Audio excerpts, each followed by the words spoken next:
আমার জিনাত মরে গেছে আজকে 2.5 বছর। জিনাতের বিয়ার পর থেকে এই বাড়িটা কেমন যেন শুনশান আর নীরব হয়ে গেছে। আজকে অনেক বছর পরে আমার বাসায় এই দুপুরবেলা 2জন মানুষ কথা কইতেছে। আমার অনেক ভালো লাগতেছে মা। খালাম্মা, একটা কথা বলি, যদি কিছু মনে না করেন। তুমি মনে করার মতো কিছু কইবা এটা আমার বিশ্বাস হয় না। দেখি কও আমি মনে করতে পারি কিনা। খালাম্মা, সবকিছু ঠিক হওয়ার পর আপনি আর খালু যান গাড়টি বসকা নিয়ে আমার বাড়িতে চলে যাবেন। বাকি জীবন আপনি আমার আর সাহেবের সাথে থাকবেন। মারে, তুমি তো মনে করার মতো কোনো কথাই কইলা না। খালাম্মা, আমি কিন্তু মজা করতেছি না।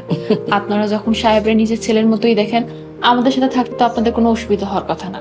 না রে মা, এই বাড়ি থেকে আমি কোথাও যাইতে পারুম না। এই বাড়িতে আমার কত স্মৃতি, আমার জিনাতের নারী এই বাড়ির আঙিনায় কোথা আছে মা। আমি যাইতে পারুম না। তুমি যে কইছো আমি তাতেই খুশি হয়েছি। ও আল্লাহ, আমি তো চুলায় ভাত দিয়ে আইছিলাম। তুমি বহো, আমি ভাতটা দেখে আই।